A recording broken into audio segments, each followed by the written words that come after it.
Órale! Bienvenidos and welcome to the Familia FFB podcast. This is your host, Jorge Martin, Familia NFL Insider Series.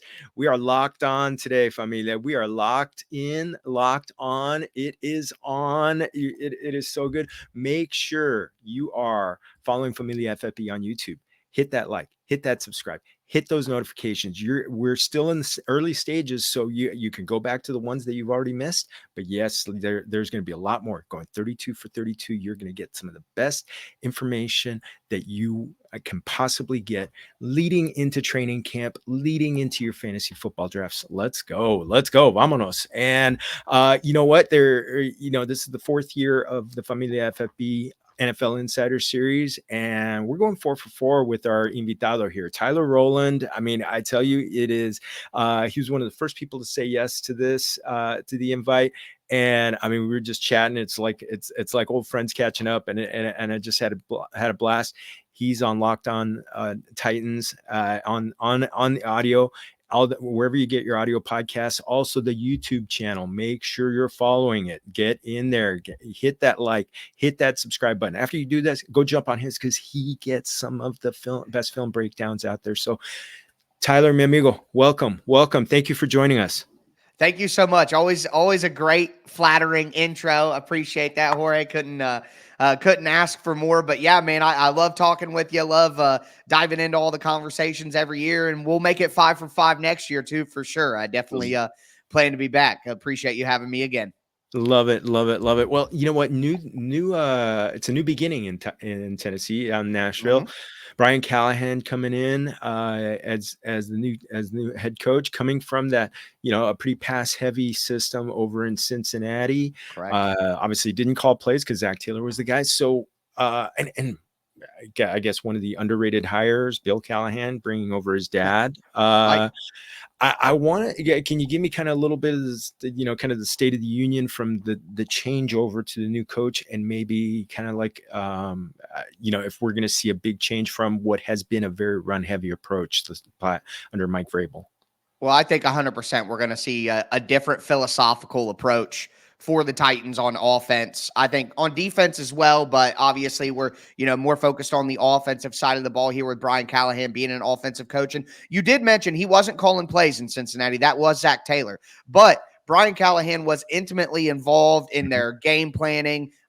He's even talked about how they go through all the calls that they like all week. Him and Zach Taylor would talk about what they like, what they didn't like, what they want to run when all week long. So he wasn't calling the plays, but when you're saying, hey, this play works in this situation, you're basically calling plays at that point. So Brian Callahan said he feels very prepared from him and Zach Taylor's cooperation together and how they would kind of set up the thing. So I'm not too worried about that. I think Brian Callahan will be a great play caller, but philosophically speaking, yes, it's going to be totally different. The Titans would have a bunch of tight ends. They want to run the ball. I believe I saw the Titans were second lowest in pass rate in neutral situations last year. The Titans just did not want to throw the ball. That's kind of a Mike Vrabel philosophy. We run the ball, we stop the run, old school football. And the NFL has kind of just moved past that. There's data out there to show that the teams that throw the ball the best and stop the pass the best, those are the best teams. That correlates to winning. Obviously, you need to be able to run the ball when you have to. You got to be able to stop the run and not get gashed and gouged week to week. But it's just much more important to stop the pass and to throw the ball. And Brian Callahan is going to do a lot more 3 wide receiver. That's his base set, 11 personnel, where the Titans like to play a lot of multiple tight end sets. And it made it tough because the Titans didn't have a good offensive line, so they were trying to help with the tight ends. But the tight ends weren't great blockers either. So it's like, now we just don't have anybody out there who can catch the ball, and we still don't have anybody who can block. So it made it tough. I don't think it was the way that the Titans should have went. So I think the organization and ownership saw that. One of the big things that I'm happy about outside of Brian Callahan changing the offensive system and throwing the ball more and playing with more wide receivers, the Titans as an organization have grown up a little bit this offseason. For a long time, the Titans were very low in the NFL and the use of analytics and data analysis, and even on like the injury stuff, strength and conditioning, sports science. medical technology and new advances and methods and stuff to get guys in the best shape possible. And the Titans have had historic injuries the last few years. So they really put more money into their analytics department. They've hired a bunch of new people. They hired more people under their strength and conditioning staff and changed the top guy there. So they made a lot of changes outside of just the players and the roster and the coaches to help move the organization forward. I keep saying they're going from Main Street to Wall Street. They're going from being a mom and pop shop to being a Fortune 500 company. They've just really taken a step up this year. And credit for that goes to ownership. Amy Adams-Strunk, the controlling owner of the Titans, she deserves a lot of credit there. But I really think we're going to see a change in offensive philosophy for the Titans. To circle back to the initial question, they're going to throw the ball a lot more. They have a lot better wide receivers. They're going to use a lot more wide receivers. And not only is that good news for me as someone who's been watching the Titans play ground and pound for the last 25 years, but it's great news for the fantasy community too, because Titans players will actually be viable solutions outside of just Derrick Henry, and that's it. And music to my ears, mi amigo. Music to my ears. Well, and the trigger man. He's the big. He is the. Is he the season? I mean, the question is around him. Will Levis, is he el hombre? Yeah, I think he has to be. That's kind of we talked about it just before we started. And yeah, Will Levis is the season for the Titans. They have put a lot of talent around him. I'm sure we'll get into some of those players, but they've added a lot of talent. And right now they have enough talent on the roster to be good. It's just all about, can Will Levis take that next step forward? He's situated to do that. This summer break, that we're on right now in football, when we're recording this, Levis has taken a couple of the skill position guys and going out to Cabo and trying to get on the same page and build that momentum. And I think that we can't know whether he's going to be good enough or not. But what we do know is the Titans have got a new offensive coach who's a quarterback whisperer rather than Mike Vrabel, a defensive guy. They added wide receivers. They added on the offensive line. They added a running back. Like, they have done everything they can to figure out whether he is the answer or not. So I hope that he is. I think he has all the talent in the world to be. I mean, I say this and people sometimes take it too far, but I'm not saying Will Levis is an elite player. Like, he's not Patrick Mahomes, Josh Allen, Joe Burrow, Lamar Jackson. He's not in that class. But he has two elite traits. He could throw the ball as hard and as far as anybody in the NFL. That he has an elite arm strength. And then he also has an elite quick release. He gets rid of the ball. The way he's able to flick the ball really fast and get it out of his hands, that's absolutely elite as well. So you combine those two things with his mentality. He's very focused. He's very professional. He's obsessive. He's kind of a psycho, honestly, but I love that. I want them to be, I want my quarterbacks and my football players to be loco. Like, let's care so much about football that you seem crazy to regular people. That's what it takes to be a high-level professional athlete, is that level of obsessiveness and that kind of craziness, honestly. So I think Will Levis has the work ethic and the physical talent to be great, and he's in a situation now where he has the ability to do it. It is all on him. And I think, like we kind of talked about a little bit, might be a pretty good option for you at the end of your fantasy drafts if you don't want to take a quarterback super early. Yeah, I mean, it's best ball drafts where you're drafting 2 to 3 quarterbacks anyway. I mean, I've been tapping him. Yeah, I've been tapping him as my third quarterback, and on several times. And I love the bombs away mentality to him, and kind of like that kamikaze, attitude, attitude that he has. And I mean, it definitely cost him with the, getting an injury there at the end of the season. But I look at 2 games. His first start where he threw 4 touchdowns, and then the Miami game. Where able to show a lot of grit, a lot of ganas, as we say in Spanish. How much of that could be translated to now an improved, wide receiver core where you still have DeAndre Hopkins still playing at a high level. And then you added Calvin Ridley, who went over 1,000 yards. A lot of people in the fantasy community were kind of like down on him, but still went over 1,000 yards, still had some highlight games. Kind of like, how is that kind of shaping up with kind of like that chemistry with that receiving core? Well, I think that he's had excellent chemistry with Calvin Ridley so far. Calvin Ridley has been present at all the offseason stuff. And yeah, it's funny. You make a great point, Jorge, because people act like Calvin Ridley had a bad season. He had 76 catches, 1,000 yards, and 8 touchdowns. And people act like it wasn't a good year. And he was coming back from missing an entire year with a gambling suspension. The year before that, he only played 5 games because he had an injury. He said it himself. He basically missed 2 full seasons of NFL action and then came back in with a brand new team that he's never played with before. And this has been something that people have picked up on who watch film. Alex Rollins from Underdog did a good thing on this. I talked about it when Calvin Ridley was signed. There are other people who cover the Jaguars who have mentioned it, but the Jaguars were using Calvin Ridley out of position.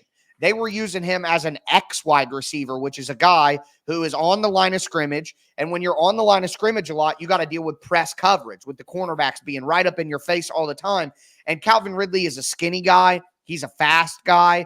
That's not what he does best. When he was in Atlanta and he was doing awesome and he went for 1,400 yards, Julio Jones was the guy dealing with that. Julio Jones was on the line of scrimmage and getting press coverage. And Calvin Ridley was the Z wide receiver, which is off the line of scrimmage. And they use him in motion and get him going. And since he's so fast, once he gets in motion and then the snap happens and he goes, he can use that speed to get right by people. So Calvin Ridley still had a really great season considering the circumstances.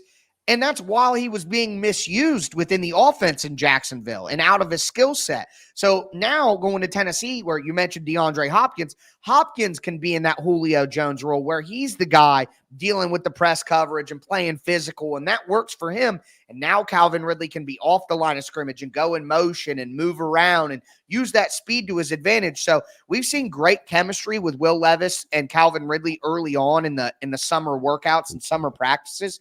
But just the idea of Calvin Ridley being used more properly, if he had 76 catches and 1,000 yards and 8 touchdowns after a 2-year break being rusty on a new team and being in the wrong role, what's he going to do in the right role when now he's in the flow of the NFL life again and he's got a quarterback who can absolutely bomb the ball down the field? I don't think that Will Levis is going to be super efficient where, he's got a great completion percentage and he's throwing all these short little quick passes, but he's going to bomb the ball down the field. And now he has a wide receiver in Calvin Ridley who actually has the speed to win deep consistently. So Levis is going to hit, 2 or 3 big passes every game. And you don't need him to be perfect and complete all these little short passes to be fantasy helpful. You just need him to complete 2 or 3 of those a game, have a touchdown or 2. And I think he's going to run a little bit more this year as well. His foot is finally fully healthy. He had a foot injury in college. It kind of followed him into the NFL. He's 100% healthy now. So I think he's going to use his legs a little bit more than maybe he did last year. So I think Will Levis has a chance to be a top 12 quarterback. I get the best ball action, do that because why not? But even if you're in a deep league in a redraft with, 14, 16 teams, like I play a couple of those, Will Levis is a great option to buy low on late in the draft because he's going to bomb the ball down the field, and now he's going to have more time to throw longer passes, and he's got a couple of receivers with speed who are going to be able to get down the field and make those plays. So I'm very excited about what he can do, and worth noting that new coach Brian Callahan, basically every quarterback he's ever been involved with has thrown for 4,000 yards, So I think Levis has a great chance to go over 4,000 yards. And if you do that, you're probably fantasy relevant. Oh, man. And especially if he's running a little bit. Yep. It won't be a ton, but. Yeah. He's not going to run like Josh Allen, which no. A lot of people were making that comparison because of the size and the arm strength and everything like that. And the physical ability yeah, of course. The overall athleticism that he had. But yeah, if he runs for 30 yards a game, that's 500 yards right there. Yep. And Yep. that's And he'll have something. a couple touchdowns too because I think the Titans are going to do a lot of like, in Philly, they do the tush push or whatever with Jalen Hurts. Well, Will Levis is 6'4", 230 pounds, and the Titans have a massive offensive line in front of him now. They're already calling it the Cush push because the Titans signed Lloyd Cushenberry as their center. So I think the Titans, and they don't have Derrick Henry anymore, who always got those goal line touches. If they were on the goal line, why not give it to Derrick Henry? That makes sense. Well, now you have two smaller running backs in Tony Pollard and Tyjae Spears, who may not be as good around the goal line as Derrick Henry was. And that's where Will Levis at 6'4", 230. Why would we turn it around and give it to Spears or Pollard when we could just have Will Levis jam it in there behind our big offensive line? So I think he'll get, 4 or 5 rushing touchdowns this year as well. And that'll be very helpful for fantasy. Oh, that's huge. That's huge. Yep. Just one more question on Hopkins and and Ridley. Do you see a pecking order, kind of like when it comes to targets? Well, I may not be in the minority, or I may not be in the majority on this. I may be in the minority, but I think that Calvin Ridley is going to be the top wide receiver for the Titans. If I had to choose a top fantasy option, I think it's going to be Calvin Ridley. Again, DeAndre Hopkins may have more catches at the end of the year, which for PPR people, obviously that's important. But I think that Calvin Ridley's explosive nature. So the Titans last year had DeAndre Hopkins, Treylon Burks, Nick Westbrook-Akine, and they had some of the worst separation numbers in the NFL. They don't run routes to the point where they're wide open a lot. DeAndre Hopkins has never been like a speed route run guy. He's going to catch everything you throw to him. Like they could be guarding him and it doesn't matter. Hopkins is going to jump up and catch the ball. That's still how he's going to play. But Calvin Ridley is the opposite of that. Again, we talked about it. He's got great speed. He is one of the best, most creative route runners in the NFL, period. Top 5, top 10 route runner in the NFL. So I think that he's going to be open more, and Levis is going to look for the open guy and just try to throw it to him. And again, those deep passes. So Calvin Ridley may not have as many catches as DeAndre Hopkins, but I think he's going to have more yards, and I think he's going to have more touchdowns because he's going to be a part of big plays. And when you're in fantasy, guys can get a lot of catches, but they could go 5 for 40. You know what I mean? Calvin Ridley may have 4 catches, but he's probably going to go for 80, 90 on those 4 catches. So I really like Calvin Ridley. I think Hopkins may be considered the number 1, but I think for fantasy purposes, I would rather have Calvin Ridley, but I think both those guys are going to be very good options. Let's go. Almost. Yeah, I'm probably at least 50% of the targets are going to go to those two guys, I would say. I would imagine so. I mean, Tyler Boyd is the Titans' new slot wide receiver. They signed him from the Bengals, cheap deal. He's going to get a lot of, move the sticks. It's 3rd and 4. It's 3rd and 3. Quick, short pass to Tyler Boyd. I think he could be like a wide receiver 3 option, and if Ridley or Hopkins miss a game or something like that, he could be a good like waiver wire pickup, or keep him on your bench as a good flex option, something like that. But I think that Hopkins and Ridley are definitely – the Titans are going to want to throw the ball outside. That's what Brian Callahan wants to do, is attack on the perimeter. So I think that you're 100% right there. A big majority of the targets will go to those 2 high-profile receivers. I was going to jump into the running backs, but you know what? Let's do can we do a quick hit on Okonkwo? Yes. Kind of like what's going to be, in kind of like his role in this offense. As you mentioned, not much of a blocker. Definitely, he was someone that was a big target last year. Had some flashed in some games, but kind of where do you see him ranking? As someone who is a big fan of Okonkwo, I really liked him coming out of the draft. I think that after watching him for 2 seasons, his ability to block, it's never going to be what you need it to be the number 1 tight end and be out there with your hand in the dirt next to the offensive tackle, blocking a defensive end. Like, he's 6'2", he's 230, 240. He's just not that big, normal, traditional tight end. He's a move tight end. And I think while Okonkwo will be because the tight end wasteland, there are only a couple of tight ends who are really worth having After that, you're just kind of hoping that guys have good days. I think that Chigakonkwo is somebody to take a chance on if you're going that route and you didn't get one of the top tight ends. He could be a good fill-in option if you did have one of the big tight ends and they're out, injury, bye week, something like that. But really, I got a name for you here in deeper leagues that people can look at as a potential sleeper at tight end. And it's Josh Whyle. Josh Whyle, he was a rookie last year out of Cincinnati. He's just, I think Chigakonkwo is a better player, and he's going to have more opportunities because the Titans pass more. But Josh Whyle is your traditional tight end. He's 6'6". He's, 250 pounds. He put on some weight this offseason to be bigger and stronger. He's gotten a lot of attention during summer practices from the coaching staff, a lot of praises, and he's best friends with Will Levis. And we've heard a lot of, Josh Whyle made a big play in practice today. Seeing a highlight, Josh Whyle with a back shoulder catch. So there's a personal connection between Will Levis and Josh Whyle, and he's more of a traditional tight end. And the Titans used to use a lot of tight ends. So you could have Chigakonkwo as your second tight end. They got one tight end out there, and then Chigakonkwo is the second tight end out there. But now they're going to have a lot more wide receivers on the field and probably only one tight end.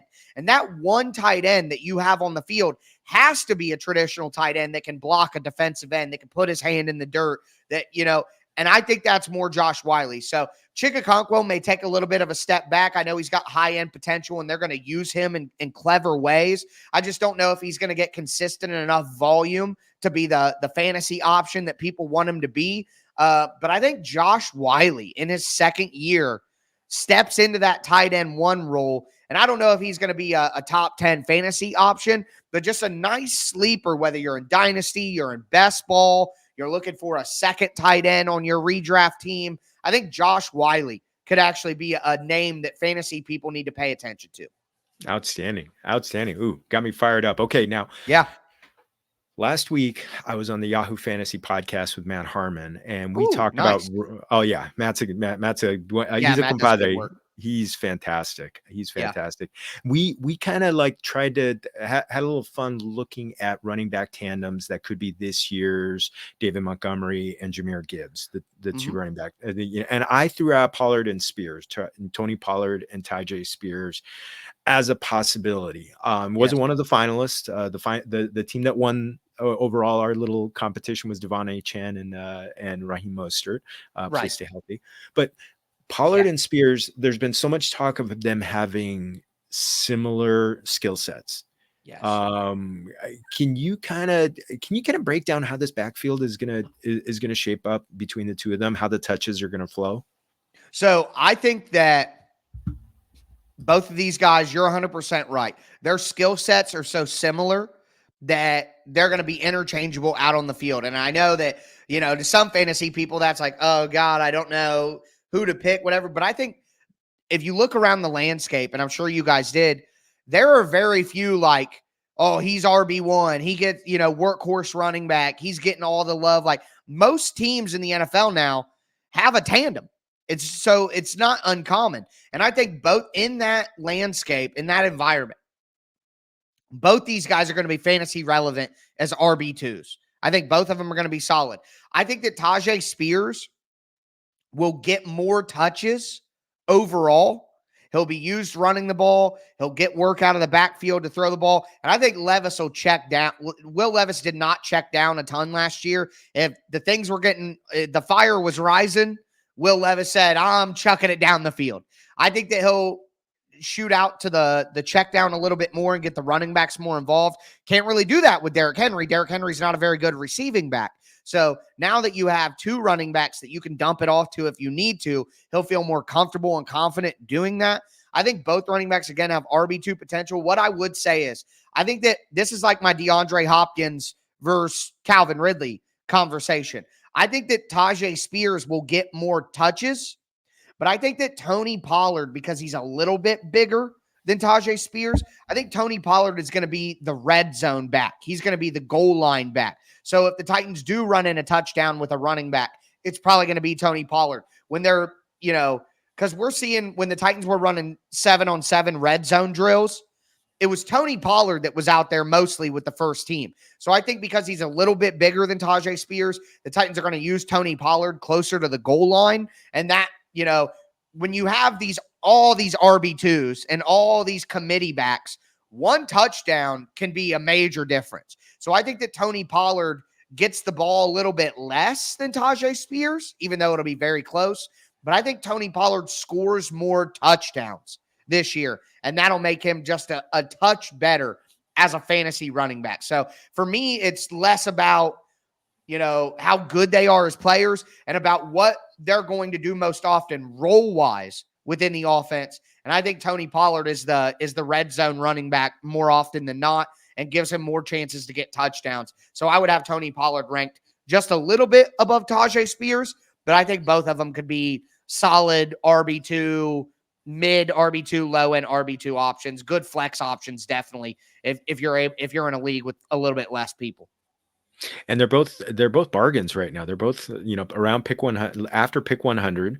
So, at that point, there's a leftover perception of the Titans, even though Derrick Henry's gone, even though they brought in Brian Callahan.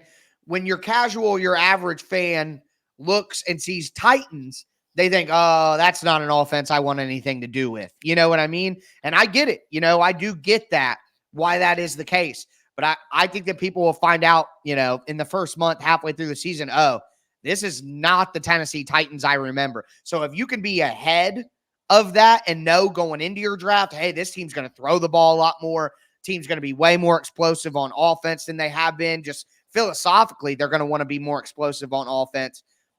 That can help you have an advantage over other people, because when people see Titans, they just, I don't trust that. But I think it's definitely going to be a fantasy-friendly offense this year. And, we touched on it earlier. They've got that great closing kick in the fantasy playoffs. Weeks 15 and 16, they've got home games against Jacksonville and Cincinnati, two defenses that were very beatable against the pass last year. And then you get a road game in the Dome in Indianapolis in a game that it really could be a carnival game. Both, with both young quarterbacks just really throwing the ball a lot, and that could be a fun game. So that's a game that I'm sneaky, loading up on for fantasy, in best ball drafts, just to see if maybe something can happen. A lo mejor. That's a great point. That's the type of analysis that we come for here, Jorge. You're looking ahead, you're planning ahead. That's high level fantasy analysis right there, folks. I love that. Well, we also, another thing that I love, and you've touched on it, the upgrade in the offensive line, adding Latham, you've already to Skoronski, you mentioned Cushenberry. So you got like the left side of the line that could be, that could be really strong for what really was one of the worst offensive lines last year, according to PFF rating. Yeah. How much with that talent, and then, with Bill Callahan, who I've heard offensive line experts say is basically worth like a free agent acquisition, a top, so kind of like how much of an upgrade could we be seeing up there? I think it's huge. I think the number one thing, obviously, is Bill Callahan. We're talking about a coach who's been to a Super Bowl as a head coach back with the Raiders in the early 2000s. So clearly he's, a great football coach in general, but offensive line specialty. And you've heard offensive line people say that he's the most gifted offensive line coach ever.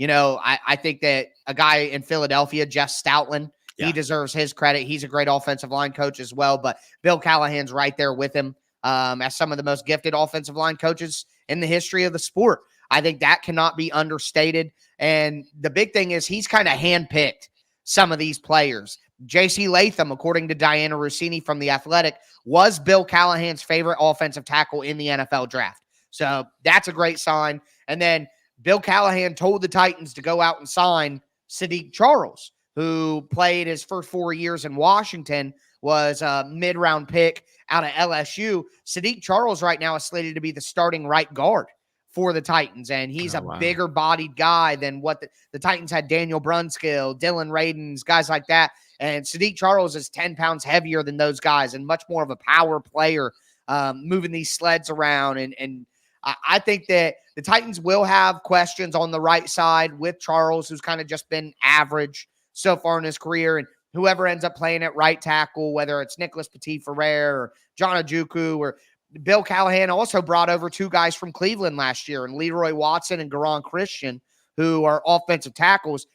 He's looking to have his depth. So I think that Bill Callahan's and Rand Carthon, the Titans general manager, even said, yeah, we're kind of just letting Bill do this thing. Like if Bill Callahan wants to go get somebody, we go get him. If he wants to put somebody here, there, whatever, we let him do it. Why would you not? If you got Bob Ross, don't tell him what canvas to use or what colors to use or what to paint. Just let Bob Ross go Bob Ross, with the happy little trees and, the happy accidents and things like that. Let Bill Callahan paint how he wants to paint on the offensive line. And, Mike Clay from ESPN, he does great data, great fantasy work. He had the Titans offensive line ranked in the top 10 in his projections. Wow. So I don't know if they do that, but even if the Titans are league average on the offensive line, they're going to have a massive improvement on offense, and it's going to help Will Levis and all of these players that we've talked about. So Bill Callahan is maybe the biggest get of the offseason for the Titans if he fixes that offensive line.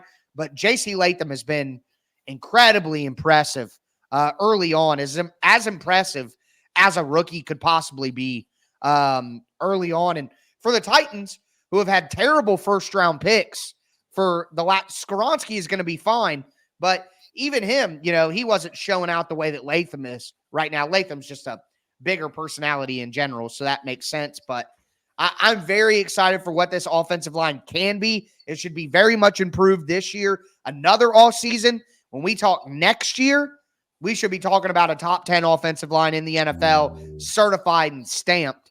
But right now, yeah, Bill Callahan is going to change the tune there. Very excited. And he was under contract with Cleveland. Cleveland let him leave to go play with the son. They did not have to do that. And you got to give, a shout out to Cleveland. That's, how courteous and kind to give him this opportunity to help his son. That's great. So shout out to, all the folks in Cleveland for that. But yeah, I'm very excited for what the offensive line can be. Not only a talent perspective where they've added better players, but with Bill Callahan in charge now, that'll be and Brian Callahan has talked about you can help your offensive line, through throwing the ball quicker, getting the ball out of your hands, a little chip help from a tight end here. There are ways to help the offensive line. But if that Cushenberry, Skoronski, Latham, if that center to left tackle spot is great, then the Titans can really focus help on the right side, and now they can really do some damage. So I'm very excited to see what the offensive line can do this year. Oh, phenomenal. That's got me a little more hyped up about the running backs as running back 2 or 3 options. Yeah. Running back 2, running back 3 options to be those guys that kind of help fill out the roster, kind of wait on that. So got me pumped, mi amigo. I want to look at the other side of the ball. This has been one of the best run defenses for the last several years, but also one of the more porous pass defenses. Right. Definitely L'Jarius Sneed is going to be a big difference maker. Mm-hmm. How are they shaping up on that side of the ball? Well, I think they're flipping it. I think you're right. Ooh. They were stacked up front. They would stop the run, but they, couldn't stop the pass. It was like Madden playing against the Titans. You could just throw it all over the place. They go out, they get L'Jarius Sneed. Not only that, but they bring in Chido Awuzie, who was a number 1 cornerback for the Bengals during their Super Bowl run. So you have 2 guys who technically are number 1 corners, with L'Jarius Sneed being a top 5 cornerback in the entire NFL. And I thought the price they paid to get him with the 3rd-round pick and then the deal that they gave him, not very expensive. So a great move by the Titans to do that. I think the Titans are going to be a much more pressure defense. They're going to press at the line of scrimmage way more than they used to. They're going to bring pressure into the backfield way more than they used to. And I think it's going to create some turnover. So to me, fantasy defenses, it's all about getting turnovers and, racking up points and getting sacks. And I think the Titans may give up some big plays and give up some yards, but I think that they're going to put a lot of pressure on teams. And Denard Wilson was hired as the defensive coordinator. He was with Baltimore last year, number 1 pass defense in the NFL. The year before that, he was with the Philadelphia Eagles, number 1 pass defense in the NFL. Before that, he was with the Jets, who were one of the top pass defenses in the NFL during the couple of years that he was there. everywhere this guy goes, the pass defense is great. So I think the Titans are going to be much, much better in pass defense this year and create more turnovers. And that'll make them, a good week-to-week waiver option as a fantasy defense. That if they get a good matchup, if they're against a team that doesn't throw the ball well, I think the Titans could be a great pickup there. I don't know that I would draft them as one of the top 10 or top 12, but it's just somebody to keep your eye on. If they have a good matchup, pick them up on the waiver wire because they're going to create some turnovers and create some havoc. Yeah, and I think I know last year I targeted them a lot. Yep. In my recommendations, whenever it was a quarterback, receiver, I would look at who had gone against them before, and then just see that a lot of times I just said, yeah, plug and play. They're playing Tennessee, get that quarterback. Well, they refused to press last year. That was the thing, and the Titans' previous coaching staff would say that we let the cornerbacks decide. If the cornerback wants to press, then press. If he doesn't, then back up. And to me, it's like with your children. If I have a 5-year-old and I ask him what he wants for dinner, he's going to tell me candy every night. I can't let you choose your dinner every night, or you're eating candy and chips and drinking Kool-Aid. And no, we can't do that. So to me, this year, we've already heard Titans defensive coordinator Denard Wilson say, we're pressing all the time. And he already said, it's not up to the cornerbacks. I want to press, and I'm getting guys who want to press and do that. So I think the Titans' whole philosophy at cornerback is going to make it a lot harder for teams to throw the ball on them. And that'll be a breath of fresh air for me, for, again, someone who's watched this team focus on run defense and running the football for 25 years, whether it be Eddie George and Jeff Fisher, whether it be Mike Munchak and Chris Johnson, whether it be Derrick Henry and Mike Vrabel. For 25 years, it's been run the football, stop the run. The Titans have finally caught up. They're focusing on stopping the pass and throwing the ball, and I cannot wait to see what it looks like. Fantastic. Well, mi amigo, we always love to close out with some Mexican food talk. You are, King Chimichanga, but any other discoveries? Well, I've just been really into carne asada. Recently I've been finding, good skirt steaks and stuff like that at the grocery store. And, I've really enjoyed heavy herbaceous, like chimichurris and stuff like that on the steaks. I that I love my food from, below the border. Absolutely. Chimichangas will always have a place in my heart, but I will say I have started to expand my horizons a little bit and try to mix in some other things as well. So it's been a good journey, and I know that you have all the best recommendations, sending me a few recipes here and there. And I know we've talked about that, so I've been trying to incorporate as much as I can. Well, I tell you, there's only one problem with grilling carne asada is I only end up with half of the food going to my family because I end up eating it right off the grill. Eating it, yeah. We got a Absolutely. nice beer, on a warm day, Yep. nice beer, just like, it's like all of a sudden, like, my brother would be over, or my brother-in-law, any friends or something like that. Yeah, we're just like picking away. It's nothing better. Yeah, nothing it's better. just so easy to eat the little strips and just. Oh, yes. Yeah. Well, now I'm hungry. It's time for lunch. And now it's ready quick. It's ready quickly. Yep. So it's good. So, mi amigo, please pump anything, any and everything you got rolling. Sure. Definitely know where to find them.